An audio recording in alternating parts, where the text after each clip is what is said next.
la terre et l'eau. L'habitat de prédilection de deux des espèces les plus dangereuses d'Afrique.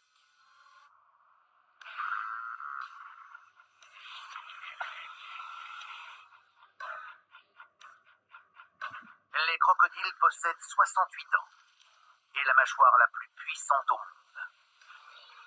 Les hippopotames ont quant à eux des canines tranchantes comme des rasoirs qui peuvent vous découper en petits morceaux. Tous deux sont des concentrés d'agressivité.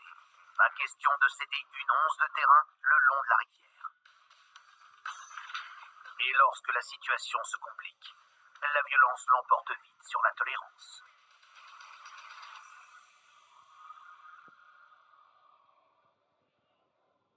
Hippopotame contre crocodile. Quel est le gladiateur suprême de l'arène africaine?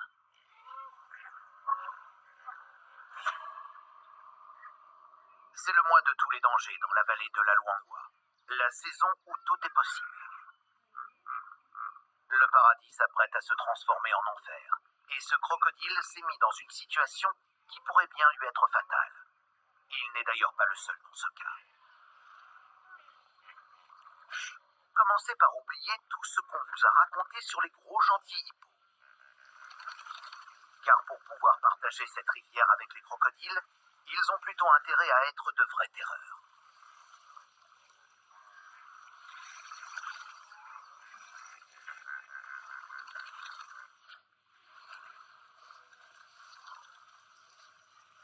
Les crocodiles sont les prédateurs d'eau douce les plus meurtriers de la planète.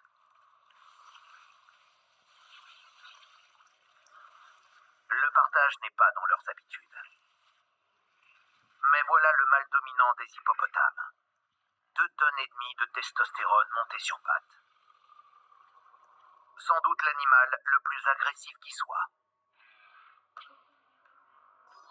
Il suffit de les mettre en face l'un de l'autre et c'est le choc des titans. Difficile de faire des animaux plus différents, mais tous les deux sont conçus pour combattre et tuer. Et pour s'affronter, ils vont devoir puiser au plus profond de leurs ressources. Tous les deux peuvent prétendre au titre. Tous les deux ont des facultés d'adaptation hors du commun, mais aussi des points faibles. Et tous les deux partagent le même objectif, se reproduire et survivre.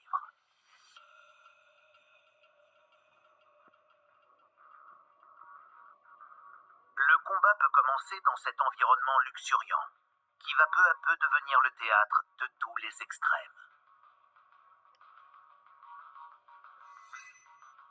Beaucoup vont succomber à l'ennemi suprême de la rivière, la chaleur infernale. Les températures avoisinent les 40 degrés, et l'habitat se retourne contre ses occupants.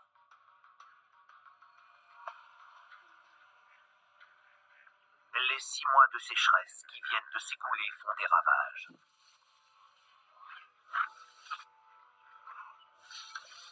Pour les crocodiles, c'est le moment de préparer la génération à venir.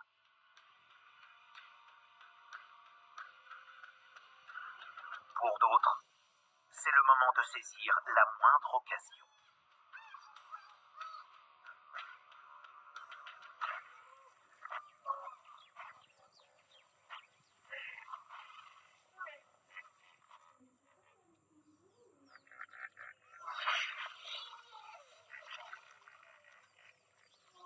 Pour le mâle dominant et sa troupe, c'est le début des ennuis.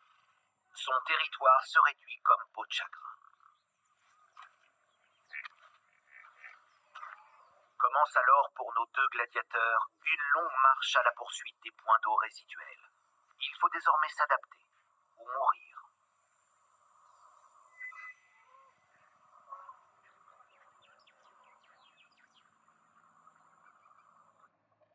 Les hippopotames ingurgitent environ 40 kilos d'herbe par nuit. Or, la végétation se fait de plus en plus rare. Les cadavres se multiplient, mais c'est une nourriture appréciée pour peu qu'on ait l'estomac adéquat. Les crocodiles sont dotés du système digestif le plus résistant du règne animal. Ils mettent à profit et stockent tout ce qu'ils mangent ou presque, et peuvent tenir jusqu'à 1 an sans s'alimenter. C'est l'heure de faire le plein.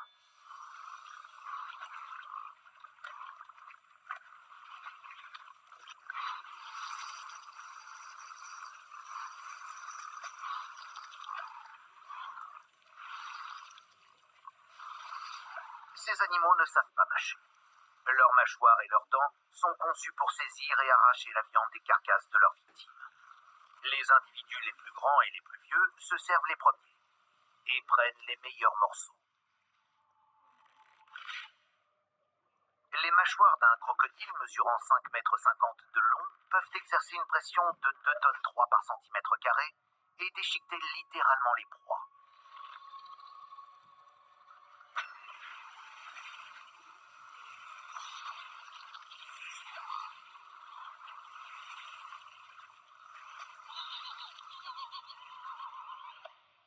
De puissants muscles maintiennent les mâchoires fermées, tandis que les 68 dents transpercent la chair pour ne plus la lâcher.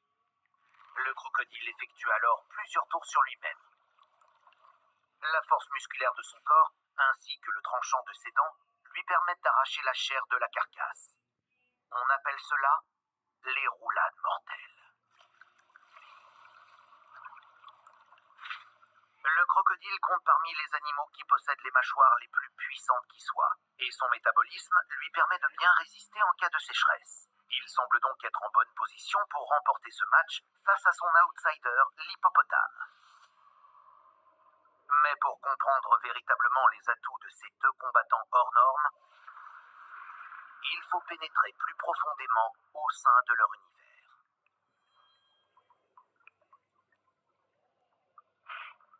Les hippopotames et les crocodiles ont tous deux besoin de terre et d'eau pour se développer.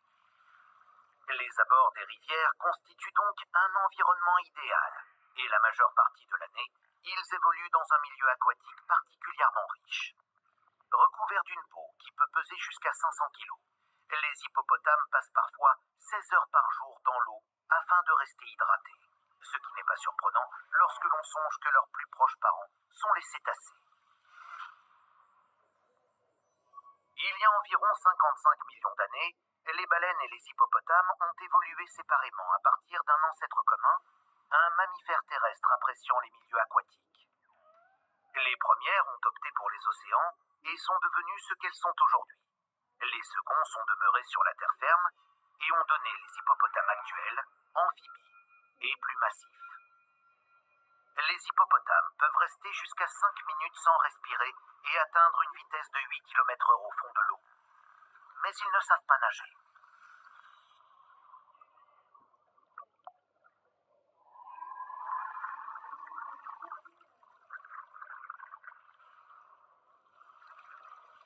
Les crocodiles sont présents sur Terre depuis bien plus longtemps que les hippopotames, et ils n'ont pour ainsi dire pas changé en plus de 70 millions d'années.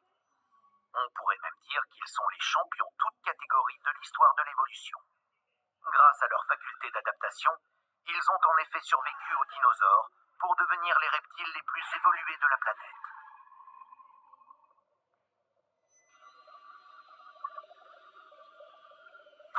Le crocodile est une véritable merveille, tant par sa forme que par ses fonctions. Sa puissante queue, qui représente presque la moitié de sa longueur totale, le propulse dans l'eau à plus de 30 km/h.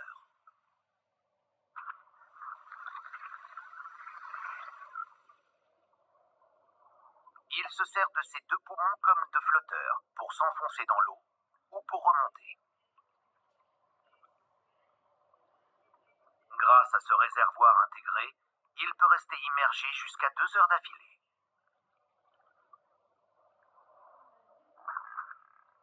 Un voisinage peu rassurant pour la dernière née du mâle dominant.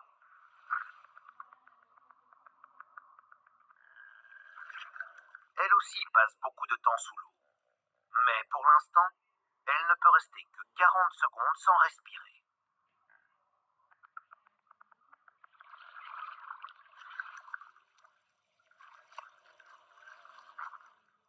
Elle Elle se sent protégée dans le milieu aquatique par ce qu'elle voit et ce qu'elle entend. Comme les baleines, les hippopotames communiquent sous l'eau au moyen de petits bruits et de sifflements.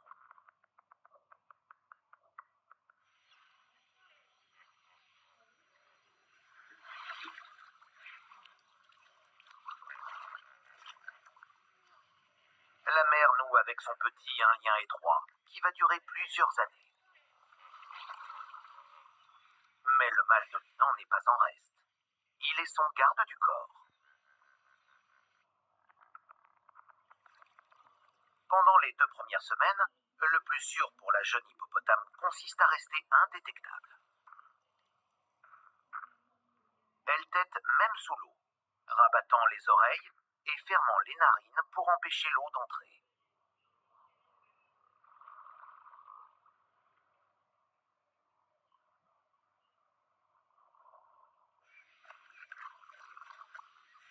Elle continuera à se nourrir de cette façon pendant encore 8 mois. Elle a donc besoin que sa mère soit capable d'affronter les difficiles épreuves à venir.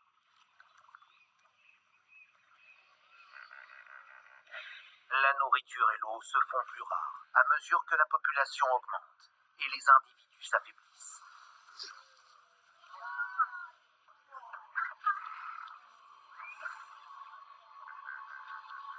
Il devient alors dangereux de partager son habitat avec un super prédateur. La rivière Luangwa assure la survie des hippopotames et des crocodiles, mais aussi d'un autre habitant ancestral de la vallée. Plus la rivière s'assèche, plus les territoires respectifs des différents occupants viennent à se chevaucher. Or, les populations locales ont elles aussi besoin de ce cours d'eau pour vivre.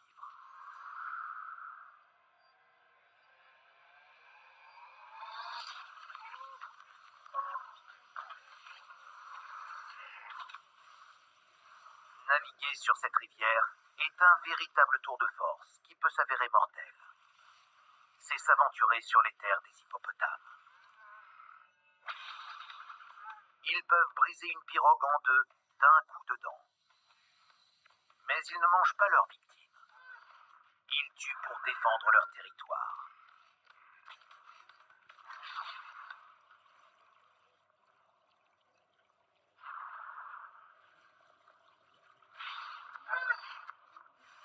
Sous l'effet de niveaux élevés de testostérone, les hippopotames mâles sont perpétuellement irascibles.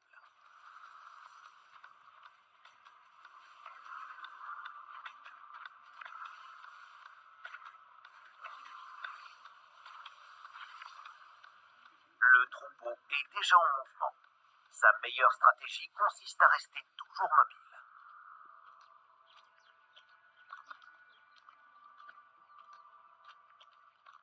Ils évacuent rapidement les lieux et trouvent un nouveau point d'eau en aval de la rivière.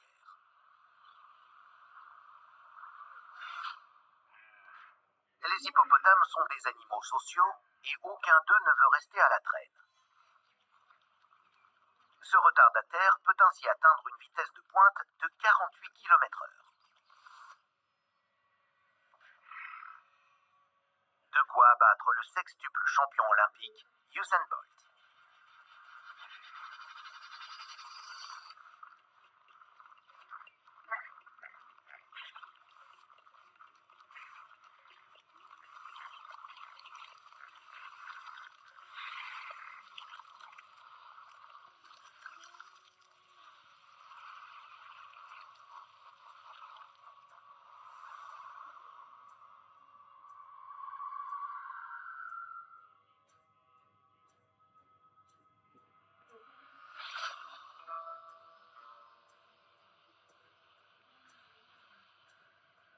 À mesure qu'ils descendent le cours d'eau, le mâle dominant et sa troupe voient le niveau de l'eau baisser.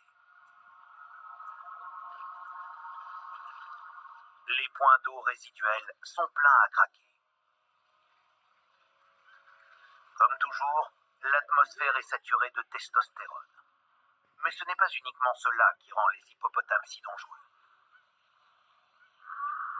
L'heure est à la démonstration de force.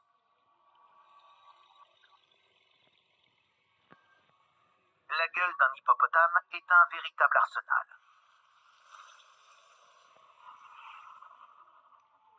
Les 4 canines sont grosses et pointues. À chaque fois que l'animal ferme la gueule, elles frottent les unes contre les autres, si bien qu'elles sont constamment aiguisées. Celles de la mâchoire inférieure peuvent mesurer jusqu'à 45 cm et peser 5 kg. Les incisives, plus petites, peuvent toutefois faire des dégâts. La paire inférieure pointe vers l'avant et peut faire 15 cm de long. Elle est destinée à poignarder l'adversaire, au sens propre du terme.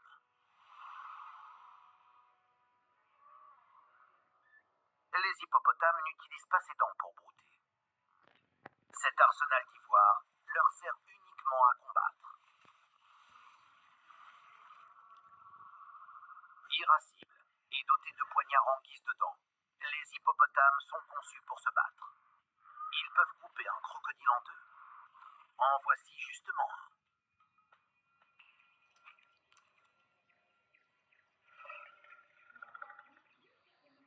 Comme tout gladiateur qui se respecte, les crocodiles sont protégés par une armure.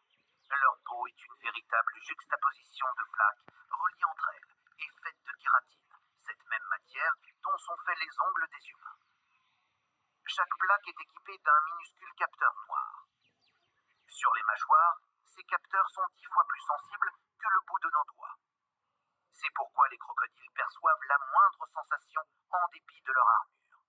Ils sont en outre équipés d'un masque unique en son genre et dotés de narines qu'ils peuvent fermer hermétiquement.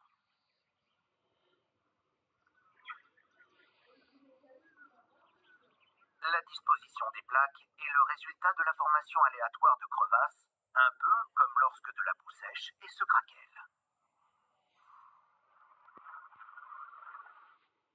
Mais ces crevasses ne sont pas la conséquence d'une rétractation de la peau. Au contraire. À mesure que le crâne de l'embryon se développe, la peau s'étire jusqu'à se craqueler et se déchirer. La disposition des plaques faciales est donc propre à chaque individu.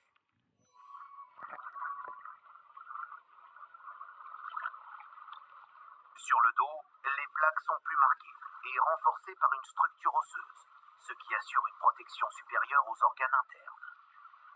Selon la légende, cette armure résisterait à l'impact d'une balle. Voyons à présent si elle résiste aux hippopotames.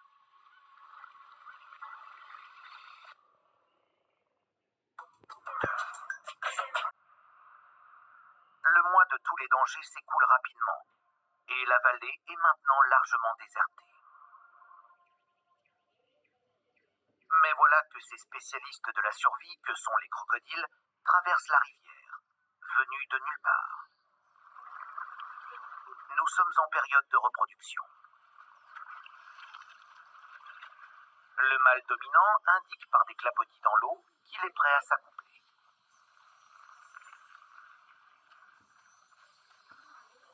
Au moyen de contractions rapides des muscles du tronc effectuées juste en dessous de la surface de l'eau, il émet des infrasons, c'est-à-dire des signaux à très basse fréquence qui se propagent dans l'eau.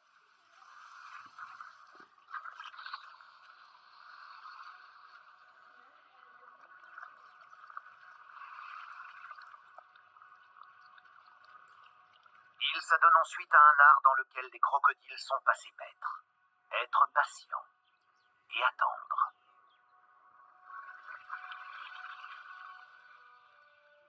Les mâles deviennent sexuellement actifs lorsqu'ils dépassent les 3 mètres de long. Ils ont alors autour de 10 ans.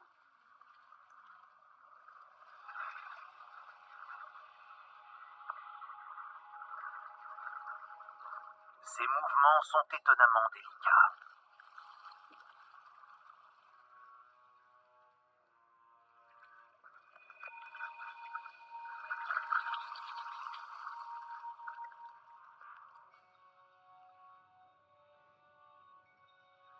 Le gladiateur à la cuirasse se transforme alors en soupirant passionné.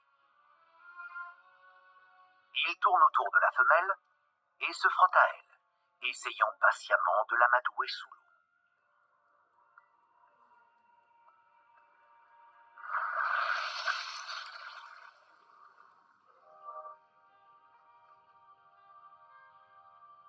décision viendra d'elle.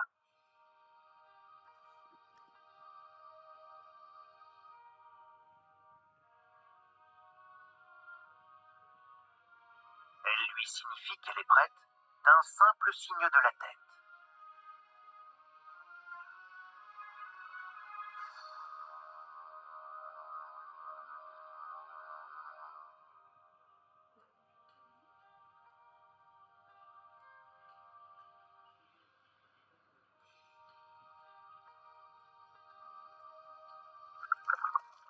Sous l'eau, il fait alors pivoter les pattes arrière et la queue de la femelle sur le côté pour aligner leurs organes génitaux respectifs.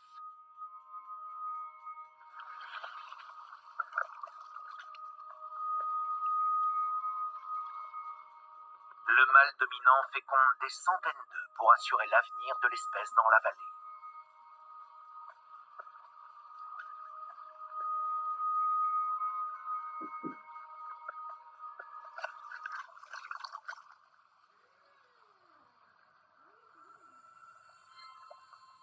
Mais il n'y a aucune garantie. Car si la rivière donne la vie, elle la reprend également.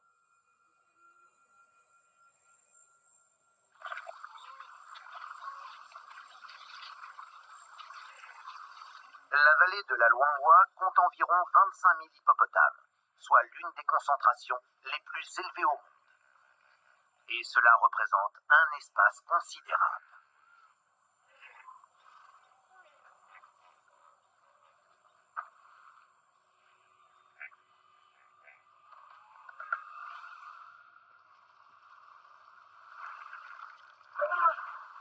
Ils sont maintenant les uns sur les autres dans les points d'eau qui s'amenuisent, et ils se disputent le même territoire que les crocodiles. Fous-moi le camp.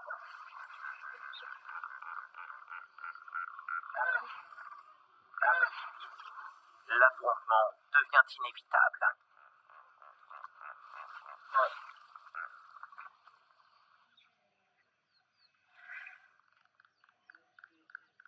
Les crocodiles sont nombreux à rejoindre les berges de la rivière.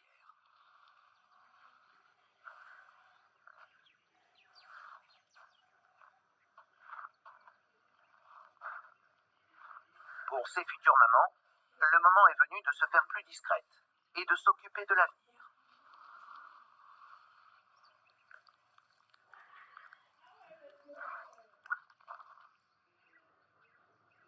Le premier œuf est déposé.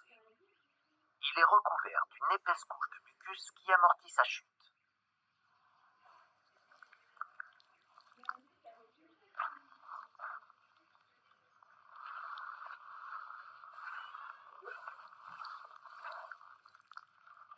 Pendant les quelques 3 mois qui vont suivre, les embryons vont se développer à l'intérieur de ces solides coquilles. La température joue un rôle primordial, puisqu'elle détermine le sexe des petits à naître. Les températures comprises entre 31,7 et 34,4 degrés Celsius engendrent des mâles, et celles qui sont inférieures à cette fourchette produisent des femelles. La femelle pond entre 40 et 60 œufs. Lorsqu'elle a fini, elle les recouvre de terre afin de les dissimuler au monde extérieur.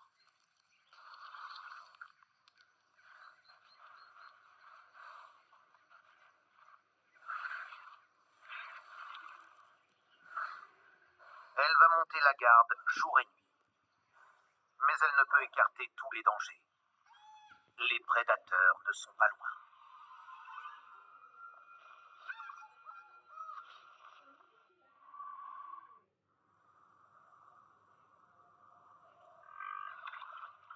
La rivière qui s'assèche fait le bonheur des prédateurs. Et pour ceux qui se situent au sommet de la chaîne alimentaire, la chaleur étouffante est un avantage. L'eau tant recherchée attire les proies comme des mouches autour d'un cadavre. C'est le lieu idéal pour tendre une embuscade. Les crocodiles sont les léopards des cours d'eau. Leur stratégie, la discrétion et la patience.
La mise à mort est froide et clinique.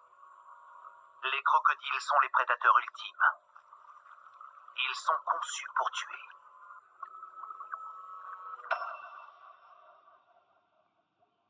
Leur corps en forme de torpille réserve un espace restreint aux organes vitaux. Ils ne sont donc pour l'essentiel qu'un vaste muscle en action, une arme de destruction parfaitement opérationnelle.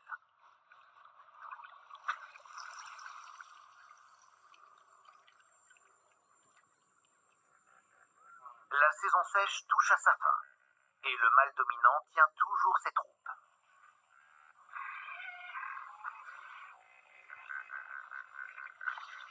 Mais il patauge dans une profonde gadoue. Et pour cause. Chaque hippopotame rejette en moyenne 3 tonnes d'excréments par an dans cette rivière.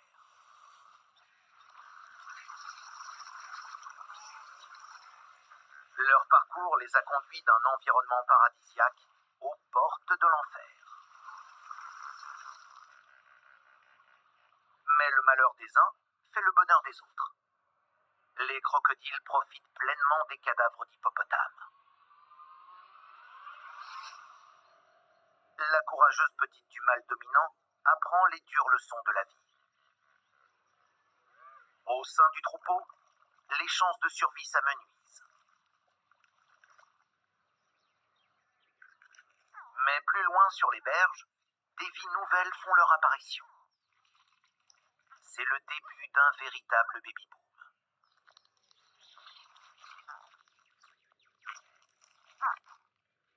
90 jours se sont écoulés et l'appel de la vie est désormais irrésistible.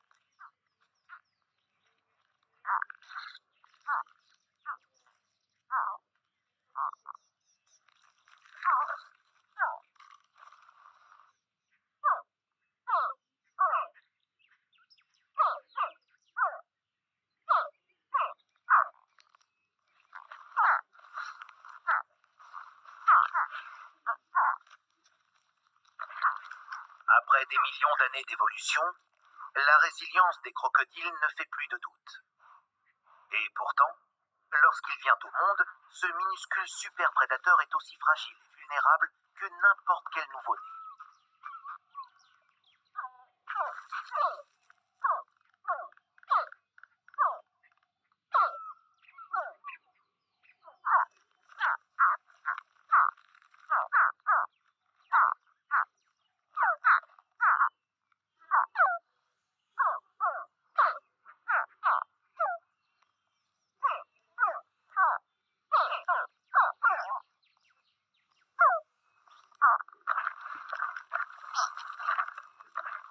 premier combat consiste à survivre. Et pour cette nouvelle génération de gladiateurs en herbe, la bataille ne tarde pas à commencer.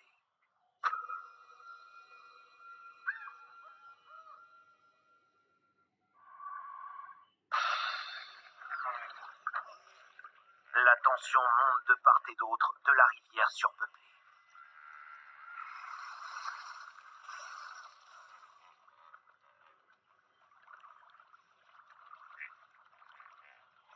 Le mâle dominant lutte pour défendre son territoire qui se réduit comme peau de chagrin à mesure que de nouveaux venus s'y aventurent.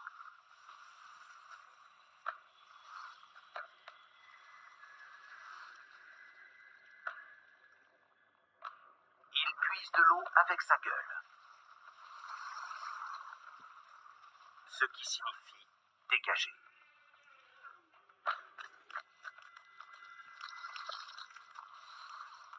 Et lorsque les déjections commencent à voler dans les airs, c'est le dernier avertissement. À l'aide de sa queue à l'extrémité plate, il projette le plus loin possible ses excréments chargés de testostérone.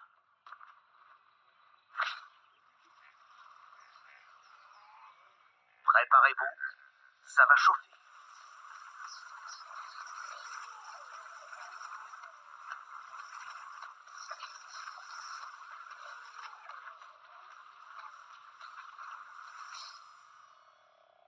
Le mâle dominant a la priorité sur toutes les femelles de son territoire.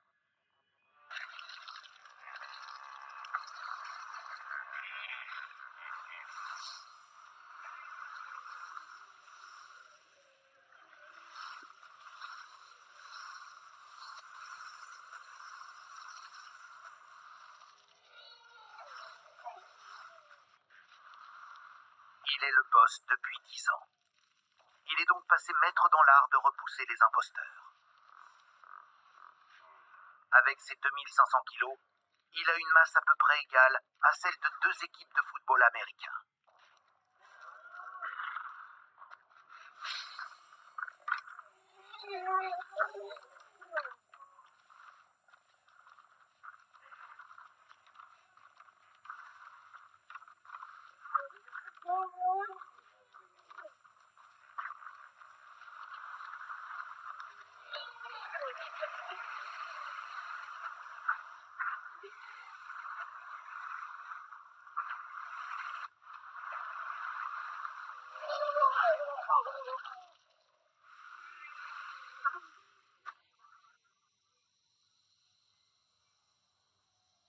Allez-y, qu'on rigole.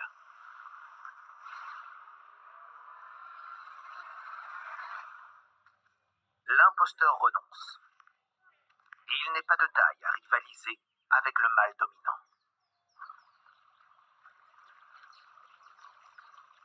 Non loin de là, les crocodiles lancent une opération d'encerclement.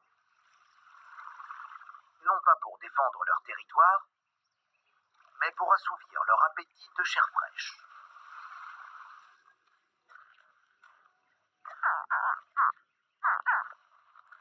Les nouveau-nés appellent leur mère à grand renfort de petits cris.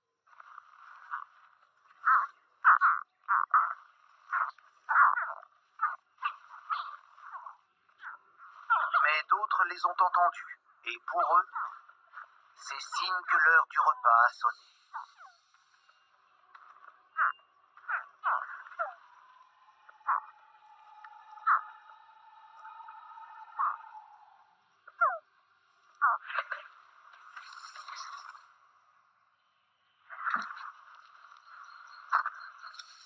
La nature est ainsi faite que les nouveau-nés peuvent être attaqués et dévorés par leurs congénères.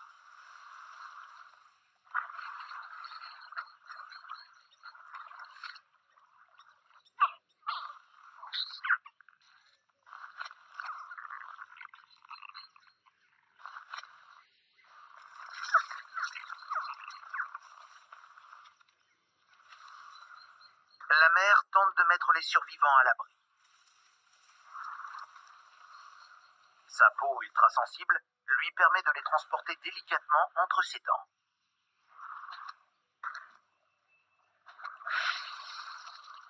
Ces mêmes dents qui peuvent découper une proie en deux.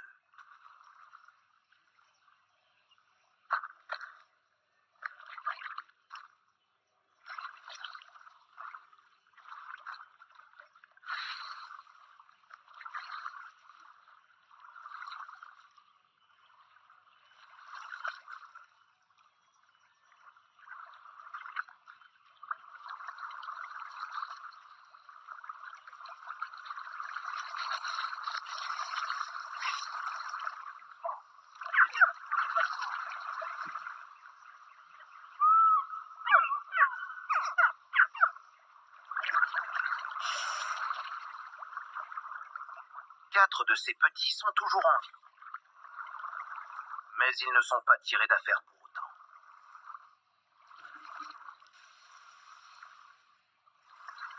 « 2% seulement des bébés crocodiles parviennent à l'âge adulte.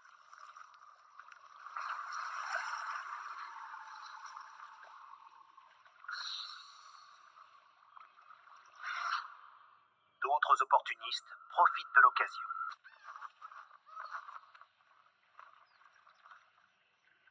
Grâce à leur vue perçante, des oiseaux ont repéré d'autres petits en aval de la rivière.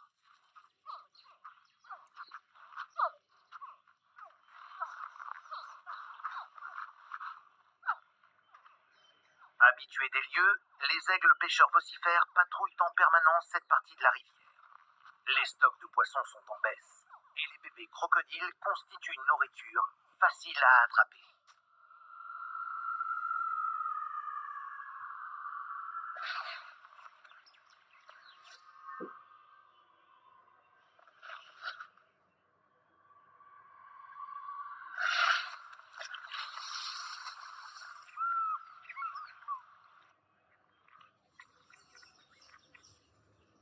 Sur les 50 œufs que la femelle a pondus, un seul a des chances de s'en sortir.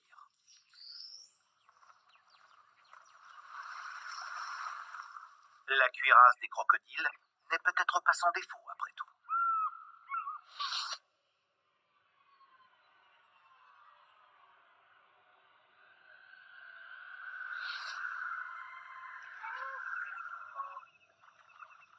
Avec la nuit, la chaleur se fait moins pénible. Mais dans la zone surpeuplée, la tension ne retombe pas. Les crocodiles font pression, mais les hippopotames tiennent bon. Il ne reste plus qu'un point d'eau.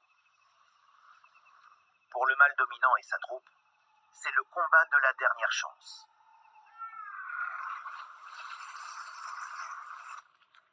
Et il le livrera au péril de sa vie.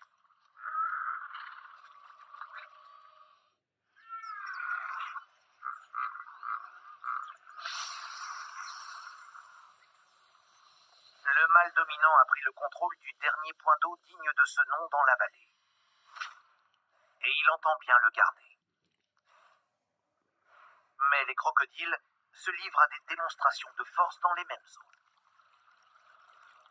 C'est l'impasse entre hippopotames et crocodiles. La femelle qui a pondu se joint aux autres. Elle a échoué dans sa mission. Ses 4 survivants ont perdu la vie, dévorés par les mâles de son propre clan.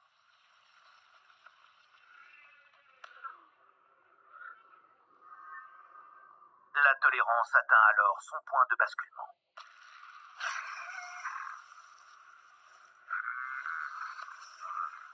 Le mâle dominant lance des mises en garde, mais il est trop tard.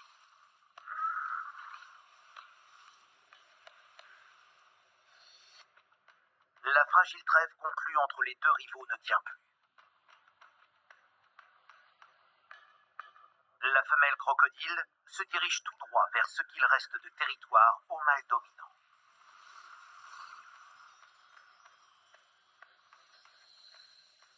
Une armée d'hippopotames entreprend alors de défendre le point d'eau. Un crocodile seul n'a pas grand chance de s'en tirer.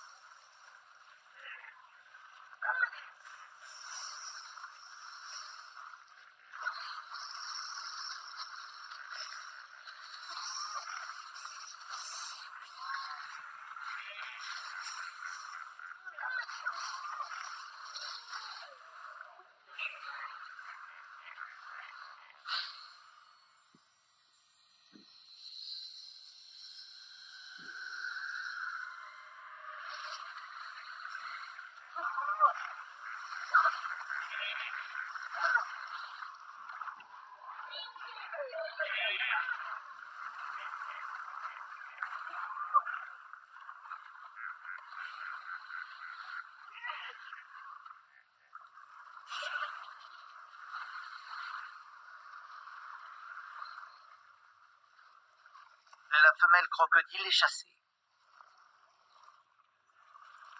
Le mâle dominant a tenu bon. Mais une fois encore, les crocodiles ont montré leur capacité à s'en sortir. Ce sont peut-être les capteurs ultrasensibles de l'animal qui lui ont permis d'échapper aux coups de dents mortels, ou bien son armure osseuse qui l'a protégée. Quoi qu'il en soit, elle a de la chance d'être toujours en vie.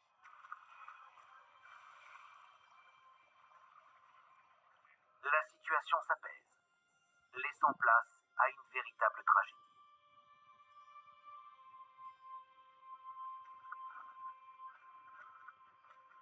Dans le chaos, une redoutable dent a touché une cible sans défense.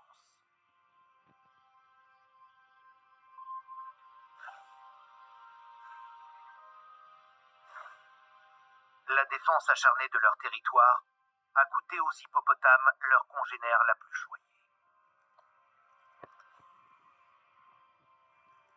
La jeune hippopotame vient s'ajouter à la longue liste des victimes.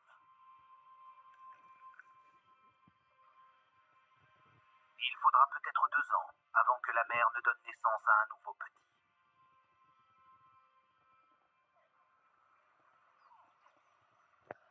Tandis qu'une vie s'en va, d'autres prennent des forces.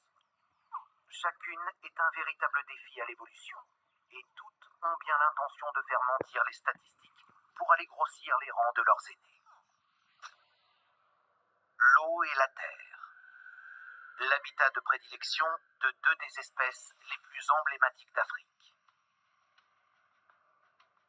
L'hippopotame, un herbivore qui carbure à la testostérone et qui défend son territoire au prix de sa vie s'il le faut. Le crocodile, un animal habile, protégé par une véritable armure, mais doué d'une sensibilité étonnante. C'est le prédateur d'eau douce qui affiche le meilleur taux de réussite à la chasse.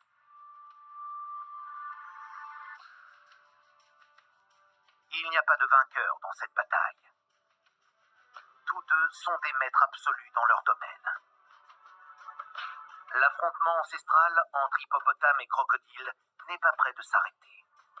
Chaque année, la saison sèche continue de les opposer l'un à l'autre, éliminant les individus faibles et vulnérables. Ce ne sont ni les plus forts, ni les plus intelligents qui survivent, mais ceux qui savent le mieux s'adapter au changement.